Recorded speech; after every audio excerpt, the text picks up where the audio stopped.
बरसात की ठंडी रात थी। सड़क पर पानी भरा हुआ था और एक पुराना रिक्शा धीरे धीरे आगे बढ़ रहा था। रिक्शा चला रहा था रामू, जिसकी उम्र 50 पार कर चुकी थी, लेकिन जिम्मेदारियों ने उसे समय से पहले बूढ़ा बना दिया था। पीछे बैठी एक छोटी लड़की किताब पकड़े पढ़ रही थी। उसकी आंखों में नींद नहीं, सपने थे। उसका नाम था पूजा। उसे नहीं पता था कि एक दिन वही लड़की पूरे शहर की सबसे बड़ी पुलिस अफसर बनेगी। रामू दिन भर रिक्शा चलाता और रात को थक कर घर लौटता। घर क्या था, टीन की छत वाला छोटा सा कमरा। पत्नी की मौत सालों पहले हो चुकी थी। अब उसकी दुनिया सिर्फ पूजा थी। एक दिन पूजा बोली, पापा, मैं बड़ी होकर पुलिस बनूंगी। रामू हंस पड़ा। बेटी, हमारे जैसे गरीबों के सपने पूरे नहीं होते। लेकिन पूजा की आंखों में अजीब सा आत्मविश्वास था। स्कूल में अमीर बच्चों ने उसका मजाक उड़ाया। अरे, रिक्शा वाले की बेटी आईपीएस बनेगी। पूजा चुप रही, लेकिन उसी दिन उसने ठान लिया, अब हार नहीं माननी। एक शाम रामू एक्सीडेंट में घायल हो गया। रिक्शा टूट गया, कमाई बंद, घर में खाने तक के पैसे नहीं बचे। पूजा पहली बार टूट गई। उसने किताब बंद कर दी और रोते हुए बोली, शायद लोग सही कहते हैं, सपने गरीबों के लिए नहीं होते। रामू ने दर्द सहते हुए कहा, नहीं बेटी, तू पढ़ेगी, चाहे मुझे भीख क्यों न मांगनी पड़े। उस रात रामू ने अपनी पत्नी की आखिरी निशानी, चांदी की पायल, बेच दी ताकि पूजा की फीस भर सके। पूजा ने पहली बार समझा, उसकी पढ़ाई सिर्फ सपना नहीं, उसके पिता की जिंदगी है। लेकिन किस्मत अभी और परीक्षा लेने वाली थी और जल्द ही पूजा की जिंदगी में ऐसा राज खुलने वाला था जो सब कुछ बदल देगा। रामू के एक्सीडेंट के बाद घर की हालात और ख़राब हो गई। रिक्शा टूट चुका था और इलाज के पैसे भी उधार से चल रहे थे। अब पूजा सुबह स्कूल जाती और शाम को बच्चों को ट्यूशन पढ़ाने लगी। छोटी सी उम्र में ही वह घर की जिम्मेदारी संभालने लगी थी। एक दिन मकान मालिक दरवाजे पर आया, किराया नहीं दे सकते तो घर खाली करो। रामू की आंखें झुक गई। पूजा पहली बार गुस्से में बोली, एक दिन हम यही घर खरीदेंगे। मकान मालिक हंस पड़ा। रिक्शा वाले की बेटी और बड़ा सपना। उस हंसी ने पूजा के दिल में आग लगा दी। पूजा रात रात भर पढ़ती। बिजली नहीं होती तो सड़क की लाइट के नीचे बैठकर पढ़ाई करती। लोग गुजरते और कहते, ये लड़की पागल है, लेकिन उसे सिर्फ अपने पिता का चेहरा दिखता था। 12वीं का रिजल्ट आया। पूरे जिले में पूजा टॉप कर गई।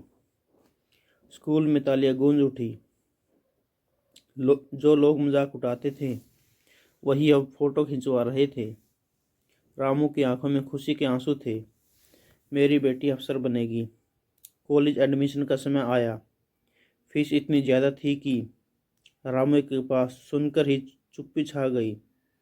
उसी रात पूजा ने फैसला किया, मैं पढ़ाई छोड़ दूंगी। रामू चिल्लाया, नहीं, तेरी पढ़ाई ही मेरी ज़िंदगी है। लेकिन अंदर ही अंदर वह टूट चुका था।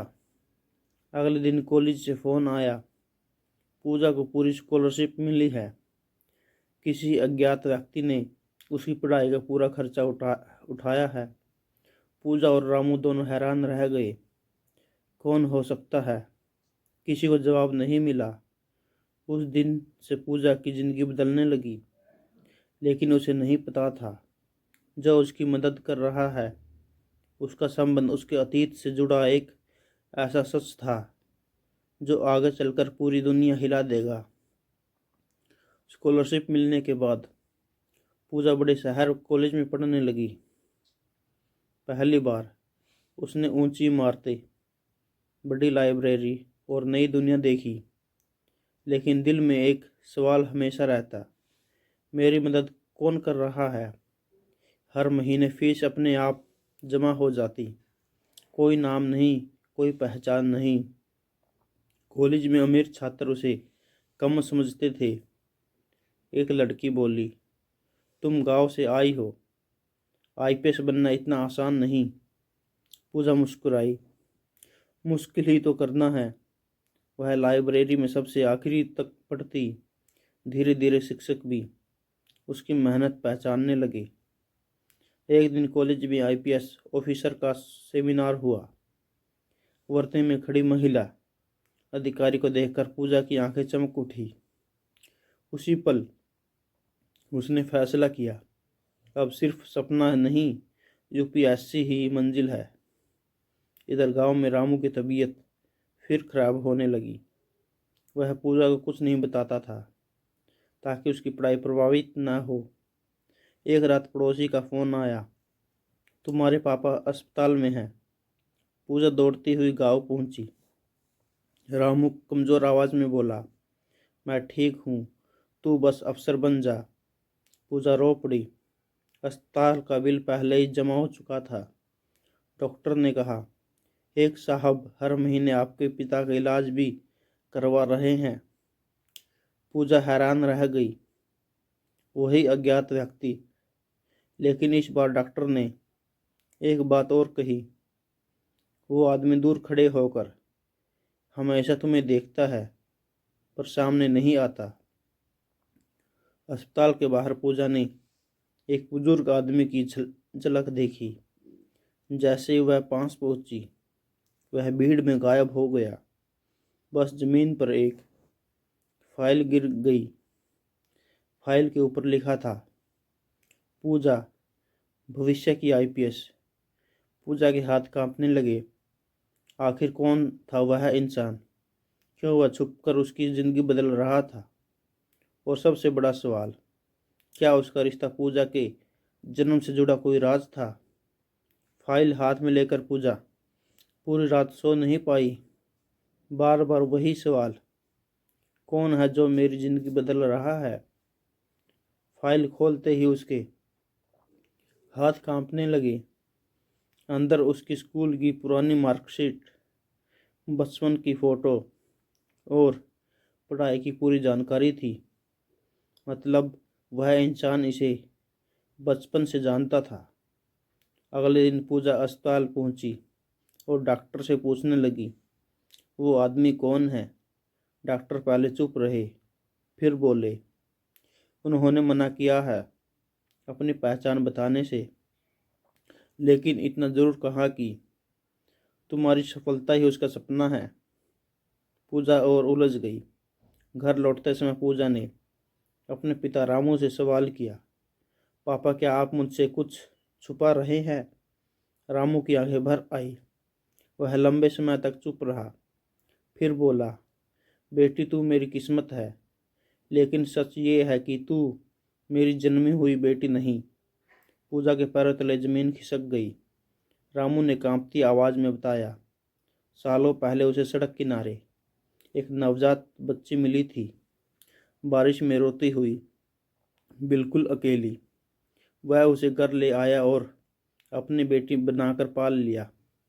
मुझे डर था, सच जानकर तू मुझसे दूर हो जाएगी। पूजा रोते हुए रामू से लिपट गई, आप ही मेरे असली पिता है। अब पूजा समझ चुकी थी, जो अज्ञात व्यक्ति उसकी मदद कर रहा है, शायद वही उसका असली पिता है। दिल में गुस्सा, दर्द और जिज्ञासा सब एक साथ उमड़ पड़े। उसी शाम पूजा को एक चिट्ठी मिली। उसमें लिखा था, जब तुम आईपीएस बन जाओगी तब मैं खुद सामने आऊँगा। एक अपराधी जो अपनी गलती सुधारना चाहता है। पूजा सन्न रह गई। क्या उसकी असली पिता कोई अपराधी था? क्या उसी ने उसे बचपन में छोड़ा था? और क्या पूजा सच जानने के बाद उसे माफ कर पाएगी? सालों की मेहनत, संघर्ष और आंसू के बाद आखिर वह दिन आ गया। यूपीएससी का रिजल्ट घोषित हुआ। पूजा पूरे राज्य में टॉप कर चुकी थी। गांव में ढोल बजने लगे।